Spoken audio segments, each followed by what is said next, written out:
कोल्हापूर जिल्ह्यात पावसाचा जोर कायम असून धरणांमधील पाणीसाठ्यात वाढ होतीये. राधानगरी धरण 90% भरले असून धरणातून 1400 क्युसेक पाण्याचा विसर्ग सुरू आहे.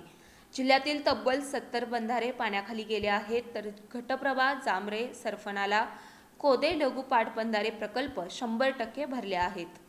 कोल्हापूर जिल्ह्यातील धरणांच्या पाणलोट क्षेत्रात पावसाची संततधार सुरू असल्यानं धरणांमधील पाणीसाठ्यात मोठी वाढ झाली आहे.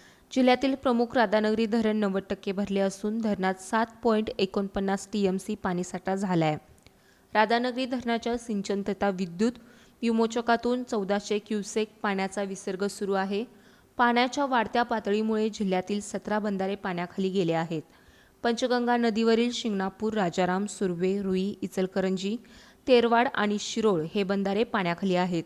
तसंच कासारी नदीवरील येवलूज आणि ठाणे, आळवे, भोगावती नदीवरील सरकारी कोगे, खडक कोगे, हळदी आणि राशिवडे, कुंभी नदीवरील सांगरूळ, दूधगंगा नदीवरील दत्तवाड तसंच वारणा नदीवरील चिंचोली आणि माणगाव बंधाऱ्यांचाही यामध्ये समावेश आहे.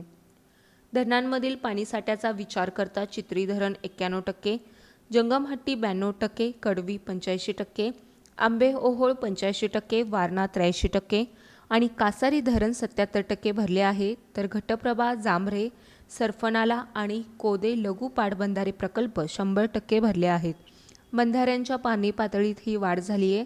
राजाराम बंधारा इथं 24.3 फूट, सुर्वे 23.9 फूट, रुई 53.8 फूट, इचलकरंजी 51.2 फूट, तेरवाड 47 फूट आणि शिरोळ इथं 38.9 फूट पाणी पातळी नोंदवण्यात आली आहे. तर नृसिंहवाडी येथे 36.3 फूट आणि सांगली जिल्ह्यातील अंकली इथं 19 फूट पाणी पातळी नोंदवण्यात आली आहे. धरणे आणि बंधाऱ्यांमधील पाणीसाठ्यात वाढ होत असल्यानं नदीकाठच्या नागरिकांनी प्रशासनाच्या सूचनांचं पालन करावं असं आवाहन करण्यात आलंय.